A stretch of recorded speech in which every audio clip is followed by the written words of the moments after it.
cilat kanë qenë rregullat e lojës së ministrit Rama dhe cilët janë njerëzit që ka përzgjedhur ai për t'u dhënë mundësinë të japin në ministrin me anë të politikës së kuadrit që kanë ndjekur. Jeni ndikuar do pak nga gjithë përfshirja dhe meritokracia? Po, sigur ndikosh dhe ishe gabim? Jo, pyes, është pyetje. Nuk mendoj që meritokracia është një fjalë për të harruar. Mendoj që meritokracia është një fjalë për të kujtuar për ditë. Sepse përpara se të mendosh për atë që po liron nga detyra, sepse e nje, sepse ke një afektivitet e tjetër, do të mendosh për atë që mund ta bënde më mirë detyrë, që ti nuk e nje, që nuk e ke kushëri, që nuk e ke mik të mikut, që nuk e ke hall të vajzës dajës të kolegut, por që është një individ shqiptar që mund t'jajë më shumë në atë vend. Kjo është meritokracia, nuk ka një gjë të madhe. Dhe nga ana tjetër, unë i besoj shumë asajt Hegel, megjithëse nuk jam hegelian, siç do të thoshte avokati, që nuk ka njerëz të paaftë. Ka vetëm njerëz që rrinë në vendin e gabuar. Dhe këtu e kundërta e meritokracisë është meritokracia është që ti gjesh karrigës njeriu dhe jo njeriu të karrigën. Këtu ka vetë njeriu dhe ku t'ja gjejmë karrigën. Ndërkohë që i duhet gjetur njeriu karrigës. Dhe duke u nisur nga ky princip brenda mundësive, unë jam munduar që atyre karrigeve që kam pasur në dispozicion dhe mundohem që atyre që kam në dispozicion t'ju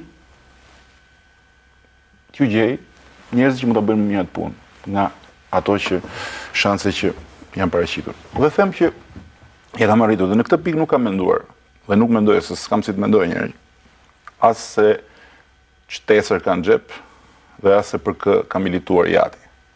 Unë mendoj që përderisa ky njeri ka komsi dhe në shtetësi shqiptare, meriton të ulet dhe të punoj për kombin shqiptar, përderisa i do.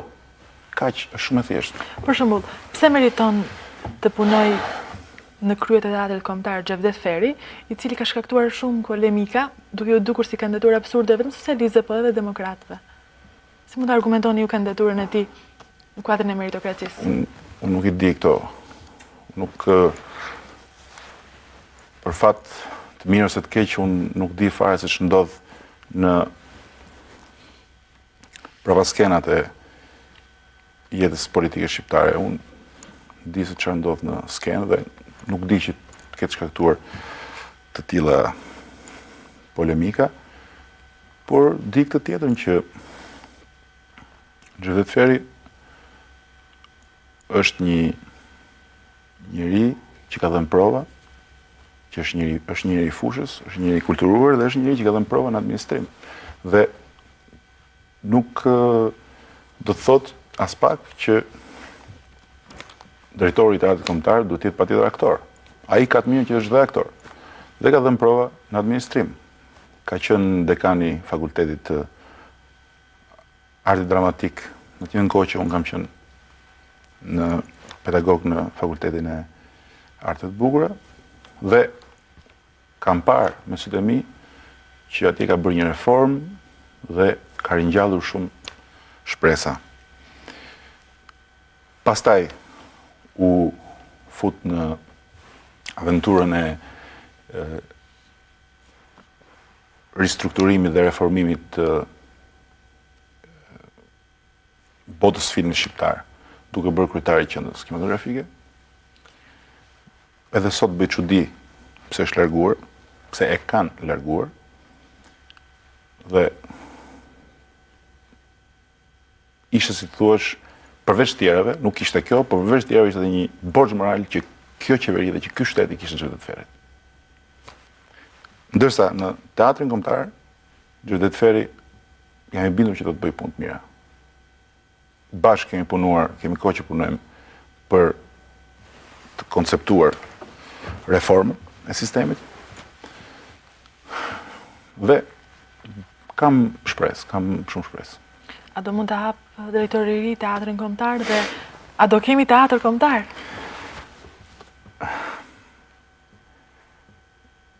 Është, më thënë, është kaq e përsëritur për vesht e mi kjo histori, sa që më duket sikur kur do herë përpara mia hapet një perde. Çështja është që këtu ka shumë keqkuptime. Ka keqkuptime, ka frikë të madhe nga ndryshimi, që është e natyrshme.